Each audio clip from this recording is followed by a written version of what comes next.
Assalamualaikum warahmatullahi wabarakatuh. Baik, anak-anakku saya sayangi, pada hari ini kita akan membahas materi kita adalah beriman kepada kitab-kitab Allah Subhanahu wa Ta'ala. Iman kepada kitab-kitab Allah itu dan kitab-kitab Allah yaitu yang diberikan kepada Nabi dan Rasulnya ada 4. Yang pertama yaitu adalah Taurat, kitabnya yang diberikan kepada Nabi Musa dan pada itu diturunkan di Mesir yaitu untuk Bani Israel, berisi ada 8 larangan dan 2 perintah. Dan yang kedua yaitu kitab Zabur. Dan kitab Zabur ini diberikan kepada Nabi Daud alaihissalam. Dan di situ diturunkannya di Darussalam untuk Bani Israel, berisi tentang pujian kepada Allah, zikir dan nasihat dan hikmah. Itu ya, anak sekalian. Dan yang ketiga adalah kitab Injil. Kitab Injil diberikan kepada Nabi Isa alaihissalam dan diturunkannya pula di Yerusalem. Kepada siapa? Kepada Bani Israel. Isinya tentang tuntunan hidup, zuhud, dan isi kitab-kitab sebelumnya. Dan yang terakhir, yang keempat adalah kitab Al-Quran. Kitab Al-Quran yang diberikan kepada Nabi Muhammad SAW. Di sini adalah kitab yang penyempurna, kitab yang terakhir yang diturunkan pada Nabi Muhammad SAW yang pada istrinya adalah kitabnya umat Islam dan diturunkan di kota Mekah dan Madinah untuk seluruh kaum. Ini diberikan untuk seluruh kaum yang berisi tentang akidah, hukum-hukum syariat Islam, dan muamalat penyempurna kitab sebelumnya. Tuh. Allah menurunkan kitab-kitab suci sebagai petunjuk dan penuntut umat manusia, ya anak-anak sekalian. Anak-anakku sekalian, di sini kita akan membahas pengertian beriman kepada kitab Allah. Apa sih arti iman itu, anak-anak sekalian? Iman artinya dengan sepenuh hati bahwa Allah Subhanahu wa Ta'ala telah menurunkan beberapa percaya. Iman kepada kitab Allah artinya mempercayai kitab kepada para rasulnya yang berfungsi sebagai penuntun kepada umat manusia dalam menjalani kehidupannya. Kemudian setiap orang yang beriman kepada Allah wajib beriman kepada kitab-kitab Allah. Nah, tujuannya diturunkannya kitab-kitab Allah agar manusia beribadah kepada Allah Subhanahu wa Ta'ala semata-mata tanpa menyekutukannya dengan suatu apapun. Kemudian ini kita bahas kandungan kitab-kitab Allah. Kitab-kitab Allah itu punya kandungannya. Yang pertama kita bahas adalah kitab Taurat. Pokok ajaran kitab Taurat itu berisi tentang akidah atau tauhid dan hukum-hukum syar'i atau yang terkenal dengan 10 perintahnya Tuhan, yaitu berisi 8 larangan dan 2 perintah. Apa saja? Yang pertama, jangan ada padamu ilah lain di hadiratku. 2, jangan membuat patung ukiran, dan jangan pula menyembah patung, karena aku Tuhan Allahmu. Dan yang ketiga, jangan kami menyebut Tuhan Allah dengan sia-sia. Dan selanjutnya adalah kandungan kitab-kitab Allah, yaitu kitab Taurat. Dan yang keempat, ingatlah kamu akan hari Sabat, supaya kamu sucikan dia. Dan yang kelima, berilah hormat pada bapak ibumu. Dan yang F, jangan membunuh sesama manusia. Selanjutnya, G, larangan berbuat zina. Yang H, larangan mencuri. Dan I, larangan menjadi saksi palsu. Dan Z, larangan berkeinginan memiliki hak orang lain. Baik, anak-anakku yang saya sayangi, kita melanjutkan yang kedua, kandungan dari kitab Zabur.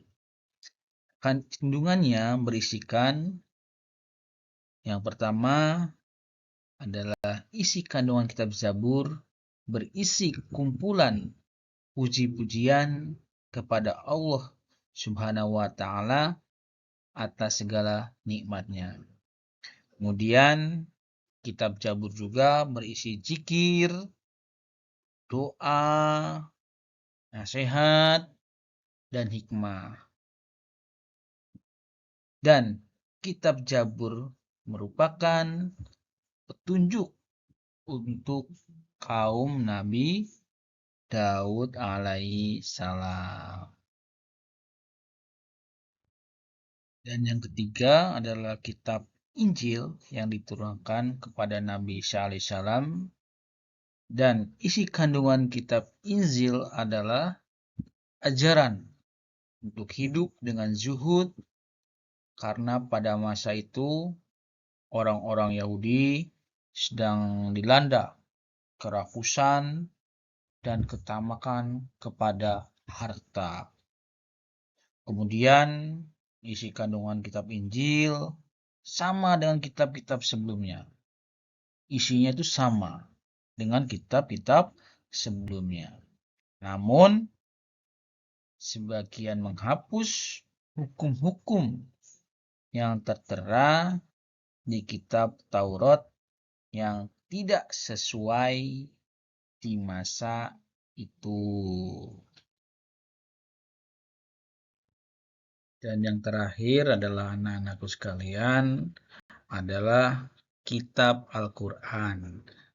Kitab Al-Quran yang diturunkan kepada Nabi Muhammad Shallallahu Alaihi Wasallam. Kitab Al-Quran ini adalah kitab yang terakhir dan penyempurna dari kitab-kitab sebelumnya. Dan kitab Al-Quran juga mempunyai isi ajaran atau kandungannya. Isi ajaran Al-Quran sendiri sebagai kitab suci umat Islam. Yang pertama adalah tauhid, yakni tentang keimanan kepada yang gaib, kitab Allah, dan akhirat. Kemudian yang kedua adalah tentang syariah, yaitu berisi hukum-hukum Allah.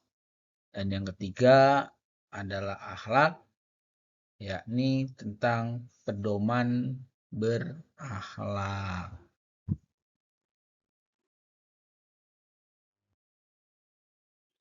Kandungan isi Al-Quran yang berikutnya adalah yang keempat adalah tentang ibadah, yakni tentang ketentuan hubungan manusia dengan Allah. Dan yang kelima adalah muamalah, yakni tentang ketentuan hubungan dalam kehidupan sosial. Dan yang keenam, sejarah berisi tentang kisah-kisah para nabi dan rasul dan umat terdahulu. Dan yang ketujuh, si kandungannya adalah wa'ad dan wa'id. Artinya, janji-janji Allah kepada orang yang beriman dan kepada orang kafir akan adanya balasan di hari kemudian. Anak-anakku sekalian, selain dari 4 kitab tadi, ada juga adalah kitab suhuf. Suhuf artinya adalah kumpulan wahyu Allah yang dalam bentuk lembaran-lembaran terpisah. Jadi lembaran-lembaran terpisah itu kumpulkan dalam bentuk lembaran tadi terpisah, dikumpulkan menjadi satu. Nah, itu namanya suhuf. Kemudian suhuf diberikan kepada siapa? Pada Nabi dan Rasul Allah yang berisi tentang hukum dasar sebagai pedoman untuk menyiarkan agama kepada umatnya. Gitu. Kemudian suhuf diturunkan oleh Allah seperti kepada Nabi Ibrahim dan Nabi Musa alaihi salam dalam Qur'annya surat Al-A'la 18 dan 19. Kemudian di sini adalah para nabi yang menerima suhuf. Siapa sajakah nabi-nabi yang menerima suhuf tadi itu?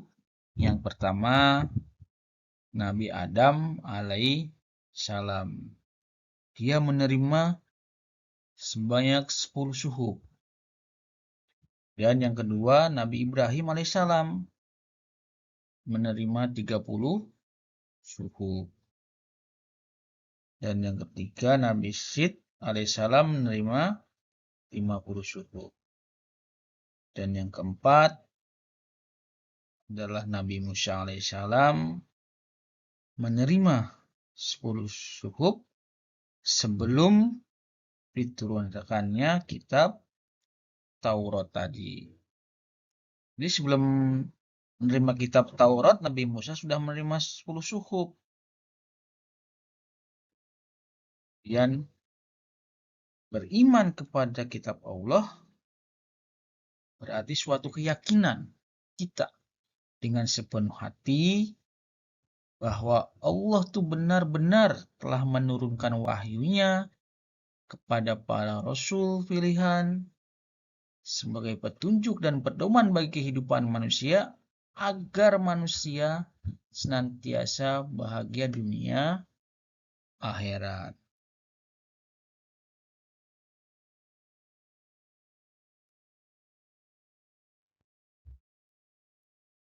Baik anak-anakku sekalian, kita lanjutkan lagi tentang cara beriman pada kitab-kitab suci Allah meliputi hal-hal sebagai berikut. Nah, yang pertama, beriman dan meyakini bahwa kitab-kitab suci tersebut diturunkan dari sisi Allah Subhanahu wa taala.